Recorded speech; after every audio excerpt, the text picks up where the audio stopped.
तो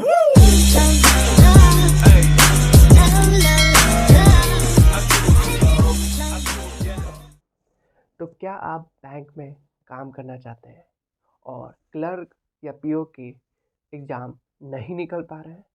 तो bank apprentice आपके लिए एक गोल्डन अपॉर्चुनिटी हो सकती है। इस वीडियो में बताऊंगा कि बैंक अप्रेंटिस होती क्या है और कौन-कौन से बैंक ये अप्रेंटिस जॉब निकालते हैं और किसको करनी चाहिए और किसको नहीं।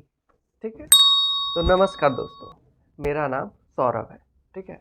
और मैं अभी कैनरा बैंक अप्रेंटिस में रियल एक्सपीरियंस ले रहा हूँ। ठीक है?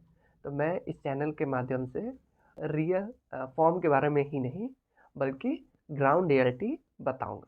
तो बैंक अप्रेंटिस एक ऑन द जॉब ट्रेनिंग है। ठीक है? जिसमें आपको कुछ टेम्परेरी पीरियड के लिए आपको ब्रांचेस में काम करने का अपॉर्चुनिटी मिलता है, जिसके रिटर्न में बैंक आपको स्टाइपेंड देती है। ठीक है? ये परमानेंट जॉब नहीं होता, ये टेम्पररी पीरियड के लिए होता है, जिससे आपको रियल एक्सपीरियंस मिलता है कि बैंक में क्या काम होता है, कैसे काम होता है।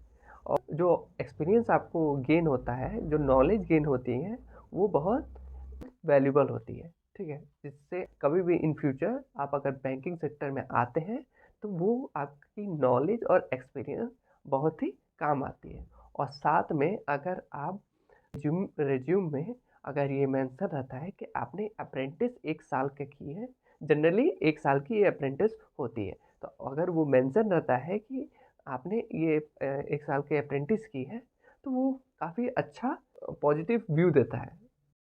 अभी इंडिया में कई सारे पब्लिक सेक्टर अंडरटेकिंग हैं जो कि ये अप्रेंटिस निकालते हैं। ठीक है? टाइम टू टाइम, जैसे कि कैनरा बैंक हो गया, जिसमें मैं अभी जॉब कर रहा हूँ। स्टेट बैंक ऑफ इंडिया हो गया, यूनियन बैंक हो गया, इंडियन बैंक हो गया।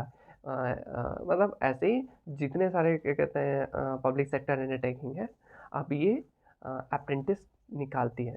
जिससे क्या होता है कि आपको पब्लिक सेक्टर अंडरटेकिंग में जो बैंक है, जिसे सरकारी बैंक भी कहते हैं हम लोग, उसमें आपको काम करने का मौका मिलता है। ठीक है? ठीक है, जिससे आप रियल एक्सपीरियंस आप गेन कर पाएंगे, ऑन द ग्राउंड रियलिटी आप गेन कर पाएंगे, जो कि आपके इन द फ्यूचर अगर बैंकिंग सेक्टर में आप ज्वाइन करते हैं तो वो काफ़ी वैल्यूबल होती है।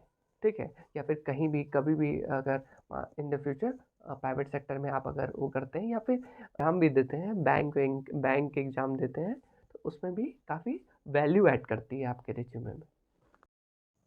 ये सारे बैंक में अप्लाई करने का प्रोसेस लगभग सेम होता है। ठीक है? एज एन अप्रेंटिस आपको बैंक में कुछ काम दिए जाते हैं, जैसे कि कस्टमर को हैंडल करना, उनको असिस्ट करना, जैसे कि फॉर्म फिलअप हो गया या फिर कुछ भी अगर उनकी क्वेरी आ रही है तो उनको डील करना। ठीक? सेकेंड आपको काम मिलता है अकाउंट ओपनिंग का। तीसरा आपको मिलता है कस्टमर फीडबैक को कलेक्ट करना। ठीक है? तो एक क्यूआर होता है। ठीक है? उसके ज़रिए कस्टमरों का फीडबैक जाता है, जिससे एज एन अप्रेंटिस आप जॉइन करने वाले हैं। इसीलिए आपको कोई हाई रिस्पॉन्सिबिलिटी वाली चीज़ें आपको नहीं दी जाती है। आपको नॉर्मल बेसिक चीज़ें आपको सिखाए जाते हैं। ये जनरली 1 ईयर का अप्रेंटिस होता है। ठीक है? जिसकी स्टाइपेंड ब्रांच और एरिया के ऊपर डिपेंड होता है। जनरली आपको 10 to 15,000 स्टाइपेंड पर मंथ आपको मिलती है। ठीक है? ये स्टाइपेंड आपको कम लग सकती है, पर जो आप एक्सपीरियंस गेन करते हैं वो काफ़ी वैल्यूबल होती है। बैंक अप्रेंटिस उन लोगों के लिए बेस्ट है जो कि अभी अभी फ्रेश ग्रेजुएट है, या फिर बैंकिंग की प्रिपरेशन कर रहा है, या फिर उन लोगों के लिए भी जो कि बैंकिंग सेक्टर में आने वाले हैं इन फ्यूचर। ठीक है? तो वो अच्छा आपको एक्सपीरियंस और नॉलेज आपको गेन कराती है। ठीक?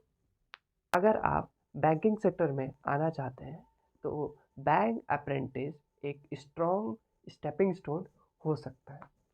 मैं आने वाले वीडियो में बैंकिंग से रिलेटेड और सारे इन्फॉर्मेशन दूंगा, जैसे बैंकिंग सेक्टर में बैंक अप्रेंटिस करने के बाद इसमें आगे स्कोप क्या है। तो मैं अपने चैनल पे बैंक अप्रेंटिस से related eligibility, document required, stipend और अप्रेंटिस के बाद क्या स्कोप है, इससे रिलेटेड मैं वीडियो डालूंगा।